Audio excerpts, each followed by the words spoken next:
folks, and welcome to our Wednesday night weekly update. As you can see, I'm coming to you this evening from the sanctuary here. That's because in a few minutes, once we get done here at about 6:30, we're going to start filming for our Monday Thursday service. So we got readers coming in tonight to do that. So we have all the equipment set up down here in the sanctuary right now. So I hope you guys are all having a good week. I'm sorry if you can pick up the echo off the building right here. I can hear it in my ears since the space is empty. I look forward to the time when we can be together again and have a full space here. Just a quick check-in there, folks. Len, it's good to have you with us this evening. I hope you got out this afternoon for a walk. It really was beautiful out there. Peggy, a good evening to you. Hope you and Don are doing well. Meg, it's always good to have you with us, and I hope the week has been going smoothly for you, and that you're looking forward to a good second half of the week before the weekend rolls around here. Kathy, good to have you and Rich with us here this evening. It certainly was a beautiful day, and it looks like the melting is going to continue. And if you know me at all, you know how that warms my heart. There's probably nobody I know more glad to see the end of winter than me, so glad for that. Monica, good to have you with us tonight, too. Again, yes, it is just a beautiful day. Shara, glad to have you with us here, too. Len is telling me the sound is terrible. Is it clicking? It might be clicking. Let me see if I turn it down a little here. My audio is robotic. Not sure what they mean by that, but a little fuzzy. Yeah, it may be just because there is... let me check this piece here for a second. Okay, no, everything's hooked up, everything is working. I think it's just the echoing in this space right here. So robotic, I don't know what robotic means though, but anyway, sorry about that. I don't think there's anything I can do to help that at this point. I did turn the master volume down a little there, so hopefully, no, not better. Well, I can't use a mic, Lan. I'm afraid we're stuck with the one little mic that I have on me here. Everything is hooked up as it should be, and everything says on the computer that it's working, and all the sound levels say they're fine. So bear with me here for a minute then, and I'll shut up. How about that? I'll shut up pretty quickly here. We do have a soup fundraiser coming up to support the White Bear Food Shelf, so I want you to continue to support that. The link for that is in the newsletter. And the food will be donated to the food shelf. Every dollar we donate to the food shelf allows them to purchase $8 worth of food or supplies. And then also don't forget to create your He is Risen Indeed video before March 26th for our Easter service. It's crazy to think that we're talking about Easter already. My thanks go out to CT for the work he did last week, holding things together while I was gone. I had a great opportunity to attend a two-day conference online, of course, put on by the College for Christian Colleges and Universities on faithful leadership, race politics, and evangelicalism in America. Hopefully I learned something from that I can apply to my life. We do have prayer requests here. Again, these are the ones that have gone out before. Rita Orlando's niece, Catherine, in the hospital with major heart and lung issues. Mary Wakeham's niece, Cheryl, significant medical issues for her and her family since October. Continued prayers there. Mary Flater, compressed disc in her back. Andrea Estre's mom undergoing radiation for cancer treatment. The continued violence in Cameroon, and people dealing with COVID and other illnesses. Let's keep those going for you. Folks, I'm sorry the sound is not great here. I honestly don't know why. So I'm not going to talk any longer right now. I'm going to put things over to our thought for the week here, which is this. What should we do then? Said the crowd asked. And John answered, that's John the Baptist. Anyone who has 2 shirts should share with the one who has none. And anyone who has food should do the same. On January 1st, one of the most watched movies on Netflix was the new documentary from Ryan Nicodemus and Joshua Fields Milburn, Less is Now. Together, the two of them are known as the Minimalists, And they remind us that we never really stop to question what is essential, what is necessary, how much of this stuff is actually adding any value to my life. the idea of minimalism itself was born in the art world and has grown to be an international movement of people who are seeking to simplify their lives, consume less, and walk through life leaving a smaller footprint along the way. As Joshua Becker tells us, when we remove distractions from our lives, we can focus more time and money and energy on the things that matter most, however you want to define that. he goes on to say that minimalism is the intentional promotion of the things we most value and the removal of anything that distracts us from it. I love that definition because it's an invitation for us to not only think about the things we value, but to work towards bringing our lives into alignment with our values, while simultaneously working to remove anything that gets in the way of that process. At its core, minimalism is seen to be a corrective to a culture that is obsessed with material possessions, faster cars, bigger homes, all forms of excess and burnout.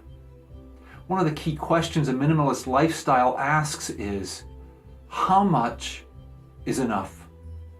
This is a significant point of connection between minimalism and Christianity. It's not a new question.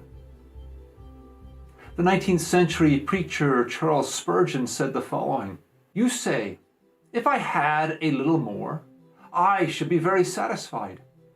You make a mistake. If you're not content with what you have, you would not be satisfied if it were doubled." How much is enough? When John the Baptist was preaching and preparing the way for Jesus, we're told that the crowds asked him, "What should we do then?" And John answered, "Anyone who has 2 shirts should share with the one who has none, and anyone who has food should do the same." Did he mean it?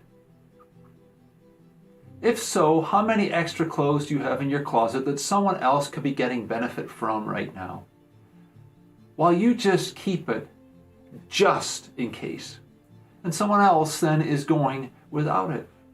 Again, how much is enough? The excesses of our culture are enormous. We live in a world where $32.5 billion is spent annually on perfume. That's more than the gross domestic product of over half the nations of the world. That's a little less than the $36 billion that Americans spend on pet food and treats for their pets on an annual basis. The US apparel industry generates about $12 billion a year. That's approximately 4 times the GDP of the West African nation of Sierra Leone. It equates to the average American family spending $1,700 a year on clothes. That's more money being spent on clothes in America than 25% of the world's population earns in a year. That's more than some of my friends make in Sierra Leone. And that makes it personal for me. So over the last few years, I've been working on paring back how much I own. And the more I pare back, the more I realize that I don't need as much as I used to think I did. Last year in January, I made a 10-day trip back home to Belfast with only a small carry-on. And it struck me at the time that if I could get all I needed for 10 days into a small carry-on case, then I probably didn't need, with the emphasis being on the word need, much more than that. This past year has proved to be a great testing ground for what I actually need, as opposed to what I would like, what would be good to have, and what I hold on to for a just-in-case moment. Turns out that I don't need very much at all. And that's really a good thing for me to know. Because as a Christian, I've made a commitment to follow the way of Jesus in the world. And as a pastor, I've also made a commitment to work to lead others in the way of Jesus. I've reached a point where my family has started to refer to me as a monk. as I wear the same basic clothes every day, and I like to sit in a chair and read a book under a lamp in the evening. And I'm fine with that. I do believe that almost everyone who calls themselves a Christian ought to be living a simpler or more minimalist life. And I say that because of our calling as Christians to serve the world. Every Christian ought to be a minimalist. In Luke 12, we find Jesus saying to the crowd, "Watch out! Be on your guard against all kinds of greed. Life does not consist in an abundance of possessions." Then he told them this parable. The ground of a certain rich man yielded an abundant harvest. He thought to himself, "What shall I do? I have no place to store my crops." Then he said, "This is what I'll do. I will tear down my barns and build bigger ones. And there I will store my surplus grain. And I'll say to myself, you have plenty of grain laid up for many years. Take life easy, eat, drink, and be merry." But God said to him, "You fool! This very night your life will be demanded from you. Then who will get what you have prepared for yourself?" Did you know that the United States spends about $24 billion a year of storage facilities for all the stuff we can't fit into our homes? The lesson here should be obvious. Indeed, Jesus would also tell us that no one can serve two masters. Either you will hate the one and love the other, or you will be devoted to the one and despise the other. You cannot serve both God and money. This is an either-or proposition that Jesus offers us. For the last few weeks, I've had the words of John from his first letter to the church rattling around in my head. 1 John 3:16 through 18. This is how we know what love is. Jesus Christ laid down his life for us, and we ought to lay down our lives for our brothers and sisters.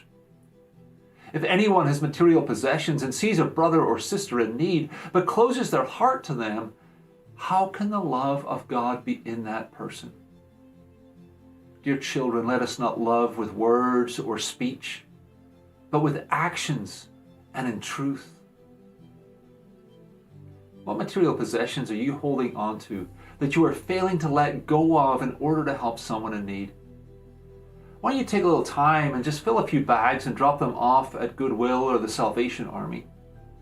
Or if you have gently used professional clothes, drop them off at Ready for Success or another place that helps low-income folks get the professional clothing they need to find work. Don't hoard it for yourself, just in case. How much do you really need? Christians should be minimalists because the gospel calls us to share what we have with people in need. Can we learn to live more simply so others may simply live?